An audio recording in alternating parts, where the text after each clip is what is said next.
Hi, this is John from WorkshopAddict.com. Today I have a very unique tool to show you. This is called the contour sander from Arbortech, and if you haven't heard of Arbortech, Arbortech makes some very innovative and interesting tools, and most of them revolve around an angle grinder. This one is no different.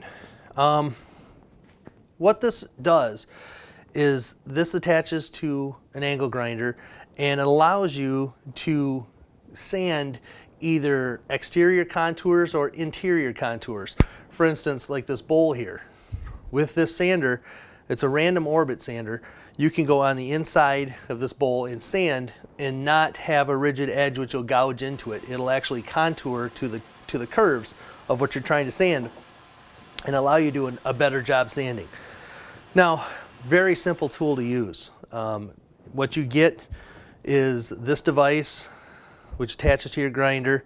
There is a rubber wheel right here, and this is the part that contours, which your pads stick to. And this just screws to the shaft, which once you get it on the shaft here, you're going to see that this thing actually is off-centered a little bit, so it doesn't spin freely right in the center. It actually has a wobble to it, which gives you the random feature. I don't know if you can see this here or not, but it's actually wobbling around when it goes in a circle. And you also get, I believe it's like 30 or 35 sanding discs ranging from 80 grit all the way up to 600. These are just a sticky back sandpaper that sticks to your rubber contour sander here. And when it wears out, you peel it off and put a new one on. But it's really simple to use. You just screw it on to any angle grinder that you have. And you only have to do hand tight with this. Once it's on, it's all set. Now, the shaft is spinning here, but this sanding pad is not. So I can actually sit there and hold it.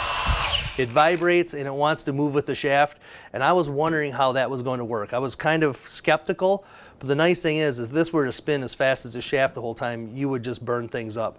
This actually floats like a random orbit sander, and when you put pressure on it, you can stop it. If you back off, you can let it float on there. Now, I've done a lot of lathe work up until about a year ago, and I kind of backed away from it. This was the last bowl blank that I had set from an ash tree that we cut down, and I had it laying around, and I've been dying to use the contour sander, so I put it on the lathe today.